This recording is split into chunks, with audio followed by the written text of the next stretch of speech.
ଟିକେ ଟିକେ ଟିକେ ଟିକେ এইটা সেই ଯୋଉ ଆର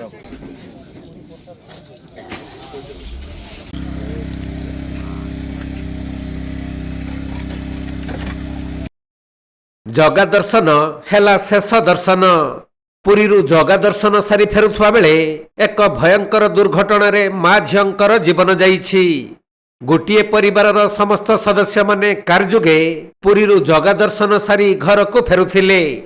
ହେଲେ ନବରଙ୍ଗପୁର ଜିଲ୍ଲା ପାପଡ଼ାହାଣ୍ଡି ବ୍ଲକ ନିକଟସ୍ଥ ପ୍ରଧାନୀଗୁଡ଼ା ନିକଟ ଛକରେ ଏକ ଟ୍ରଲର ସହିତ କାରର ମୁହାଁମୁହିଁ ଶକ୍ତ ଧକ୍କା ହେବାରୁ ମା ଝିଅଙ୍କ ମୃତ୍ୟୁ ହେବା ସହ ଅନ୍ୟ 3 ଜଣ ଗୁରୁତର ହୋଇଛନ୍ତି।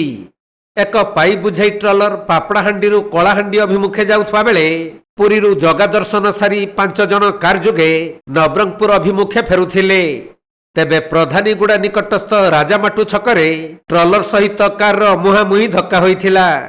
ଫଳରେ କାରର ସମ୍ମୁଖ ଭାଗ ଭାଙ୍ଗିରୁଜି ଚୁରମାର ହୋଇଯିବା ସହ 2 ଜଣ ମହିଳାଙ୍କ ମୃତ୍ୟୁ ଓ ଅନ୍ୟ 3 ଜଣ ଗୁରୁତର ହୋଇଥିଲେ।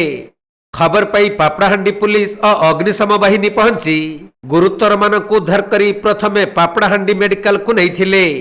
ହେଲେ ସେମାନଙ୍କ ଅବସ୍ଥା ଅତି ସଙ୍କଟାପନ୍ନ ଥିବାରୁ ପୁଣି ନବରଙ୍ଗପୁର ଜିଲ୍ଲା ମୁଖ୍ୟ ଚିକିତ୍ସାଳୟକୁ ସ୍ଥାନାନ୍ତରିତ କରାଯାଇଛି।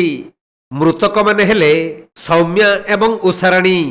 ସୂଚନାଯୋଗ୍ୟ ଯେ ନବରଙ୍ଗପୁର ପୂଜାରୀ ସାହିର ସୌମ୍ୟା ଆନ୍ଧ୍ରପ୍ରଦେଶ ବିଶାଖାପାଟଣାର ୟୁବରାଜ ଶେଖରଙ୍କୁ ବିବାହ କରିଥିଲେ। ତେଣୁ ସିଏଚ୍ କମଲେଶ ଓ ସିଏଚ୍ ଉଷାରାଣୀ ବିଶାଖାପାଟଣା ଯାଇଥିବା ବେଳେ ସେଠାରୁ ସମସ୍ତେ ମିଶି ପୁରୀ ଜଗା ଦର୍ଶନ ପାଇଁ ଯାଇଥିଲେ ଏବଂ ଦର୍ଶନ ସାରି ନବରଙ୍ଗପୁରକୁ ଫେରୁଥିବା ସମୟରେ ଘଟିଥିଲା ଏହିପରି ଭୟଙ୍କର ଦୁର୍ଘଟଣା, ଯେଉଁଥିରେ ମା ଉଷାରାଣୀ ଏବଂ ତାଙ୍କ ଝିଅ ସୌମ୍ୟାଙ୍କର ମୃତ୍ୟୁ ହୋଇଛି।